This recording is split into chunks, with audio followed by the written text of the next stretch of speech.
नमस्कार साथियों, आज हमारे इस YouTube चैनल जीत एजुकेशन के माध्यम से आपके सामने भारतीय इतिहास के अति महत्वपूर्ण प्रश्नों की श्रृंखला प्रस्तुत करने जा रहा हूं, जिसमें आज कुल 26 प्रश्न हैं जो प्राचीन इतिहास से संबंधित हैं, विदेशी लेखकों से संबंधित है और इसमें भी 5 सेकंड का टाइमर दिया गया है, जिसके माध्यम से आप अपने ज्ञान का आकलन कर सकते हैं, अपने ज्ञान का अंदाज़ा लगा सकते हैं।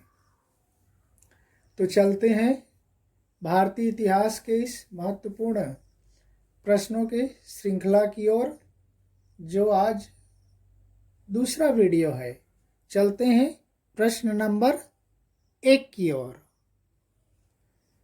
इतिहास का पिता किसे कहा जाता है?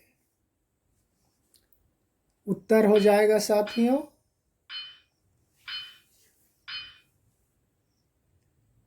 ब नंबर, हेरोडोटस को इतिहास का पिता कहा जाता है। चलते हैं दूसरे प्रश्न की ओर। हिस्टोरिका नामक प्रसिद्ध पुस्तक के लेखक हैं।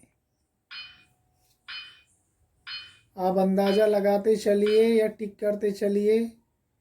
उत्तर हो जाएगा साथियों हेरोडोटस, जो इतिहास के पिता हैं, उन्हीं की प्रसिद्ध पुस्तक है हिस्टोरिका। चलते हैं तीसरे प्रश्न की ओर। सिकंदर के समकालीन लेखक कौन थे?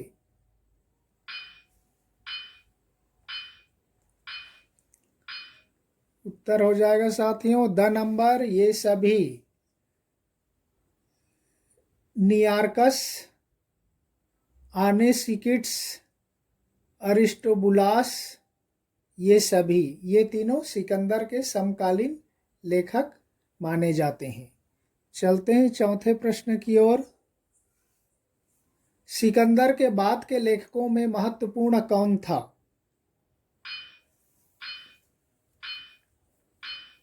उत्तर हो जाएगा साथियों अ नंबर, मेगास्थनीज। सिकंदर के बाद के लेखकों में महत्वपूर्ण स्थान था मेगास्थनीज का। चलते हैं पांचवें प्रश्न की ओर। यूनानी राजा सेल्यूकस का राजदूत कौन था?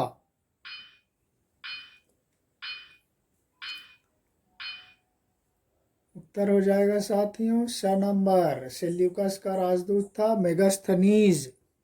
चलते हैं छठे प्रश्न की ओर।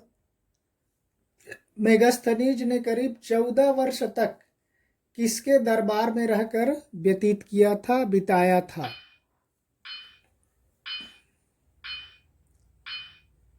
उत्तर हो जाएगा साथियों स नंबर, चंद्रगुप्त मौर्य के दरबार में मेगास्थनीज ने लगभग 14 वर्ष व्यतीत किया था।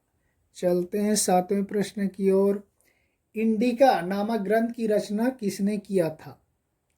देखिए, इंडिका नामक ग्रंथ, उत्तर हो जाएगा साथियों मेगास्थनीज ने इंडिका नामक ग्रंथ की रचना की थी। और चलते हैं आठवें प्रश्न की ओर।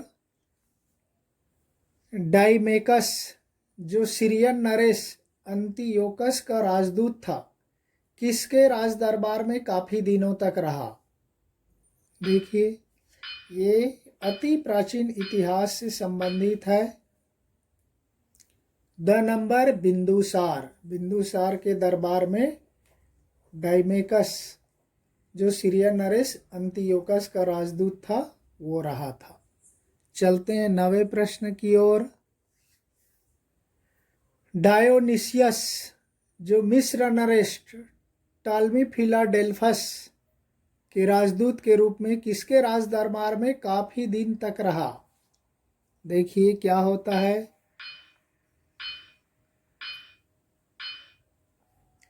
उत्तर हो जाएगा साथियों द नंबर, सम्राट अशोक के दरबार में रहा डायोनिसियस। चलते हैं 10वें प्रश्न की ओर।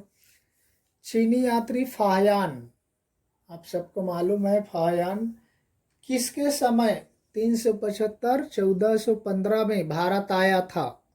देखिए, चीनी यात्री फाहियान भारत आया था। उत्तर हो जाएगा साथियों स विक्रमादित्य द्वितीय के समय में भारत आया था, जिसका समय 375 415 ईस्वी। नेक्स्ट है 11वां प्रश्न। चीनी यात्री वेनसांग किसके समय 606 647 में भारत आया? वो फाहियान था, ये वेनसांग है। ये दोनों चीनी यात्री हैं, बहुत फेमस है। और नंबर राजा हर्षवर्धन के समय में। देखिए, फाहियान विक्रमादित्य के समय में आया था, वेनसांग राजा हर्षवर्धन के समय में आया था। ये परीक्षा की दृष्टि से महत्वपूर्ण है। चलते हैं 12वें प्रश्न की ओर। किस चीनी यात्री ने 6 वर्षों तक नालंदा विश्वविद्यालय में अध्ययन किया? देखिए, ये सभी लगभग बौद्ध थे, बौद्ध मत से प्रभावित थे। उत्तर हो जाएगा साथियों ब वेनसांग। वेनसांग ने 6 वर्षों तक नालंदा विश्वविद्यालय में रहकर स्टडी किया था। चलते हैं 13वें प्रश्न की ओर। अल बरूनी, सुलेमान और अल मसूदी ये सभी हैं। कौन है? देखिए, यूनानी लेखक, रोमन लेखक, अरबी लेखक, चीनी लेखक। उत्तर हो जाएगा साथियों अरबी लेखक। ये अरब कंट्रीज के लेखक थे, अल बरूनी, सुलेमान, अल मसूदी। चलते हैं 14वें प्रश्न की ओर। महमूद गजनवी के साथ किसने भारत आया था? देखिए, बहुत फेमस था महमूद गजनवी, जो भारत पर आक्रमण किया। उत्तर हो जाएगा स नंबर अल बरूनी। अल बरूनी जो अरबी लेखक था, वो महमूद गजनी के साथ भारत आया था। चलते हैं 15वें प्रश्न की ओर। तहकीक हिंद अर्थात किताबुल हिंद नामक पुस्तक किसने लिखा था? तहकीक हिंद या किताबुल हिंद। उत्तर हो जाएगा साथियों अल बरूनी ने लिखा था। चलते हैं 16वें प्रश्न की ओर। 9वीं शताब्दी में प्रतिहार एवं पाल शासकों के आर्थिक, राजनैतिक और सामाजिक दशा का वर्णन किसने किया है, जो राजपूतों से संबंधित है? उत्तर हो जाएगा साथियों सुलेमान ने। जो अरबी लेखक है सुलेमान, इन्होंने ही प्रतिहार एवं पाल शासकों के समय के आर्थिक, राजनीतिक और सामाजिक दशा का वर्णन किया। चलते हैं 17वें प्रश्न की ओर। 9वीं शताब्दी में राष्ट्रकूट एवं प्रतिहार शासकों के विषय में कौन जानकारी देता है? राष्ट्रकूट एवं प्रतिहार शासकों के विषय में उत्तर हो जाएगा द अल मसूदी। ये सभी अरबी लेखक हैं, इन्होंने इनके विषय में लिखा है। चलते हैं 18वें प्रश्न की ओर। फिरदौसी ने किस ग्रंथ की रचना की? बहुत महत्वपूर्ण है फिरदौसी। उत्तर हो जाएगा साथियों शाहनामा। फिरदौसी का प्रसिद्ध ग्रंथ है शाहनामा। चलते हैं 19वें प्रश्न की ओर। अली अहमद ने किस ग्रंथ की रचना की थी? शाहनामा, चाचनामा, अकबरनामा, बाबरनामा। उत्तर हो जाएगा साथियों ब नंबर चाचनामा। चलते हैं 20वें प्रश्न की ओर। तारीख ए फिरोज शाही किसने लिखा था? चलिए देखते हैं। फिरोज शाह ने, फिरदौसी ने, हुमायूं ने, जियाउद्दीन बर्नी ने। देखिए, तारीख ए फिरोज शाही लिखा जियाउद्दीन बर्नी ने लिखा था। चलते हैं 21वें प्रश्न की ओर। अकबरनामा किसकी प्रसिद्ध रचना है? हम सभी को मालूम होना चाहिए, अक्सर परीक्षाओं में पूछ दिया जाता है। अकबरनामा, बाबरनामा, शाहनामा। उत्तर हो जाएगा साथियों द नंबर अबुल फजल। की प्रसिद्ध पुस्तक है अकबरनामा। चलते हैं 22वें प्रश्न की ओर। बाबरनामा किसकी रचना है? देखिए, बाबरनामा उत्तर हो जाएगा साथियों अ नंबर, बाबर की। बाबरनामा है बाबर की। चलते हैं 23वें प्रश्न की ओर। हुमायूं नामा किसकी प्रसिद्ध रचना है?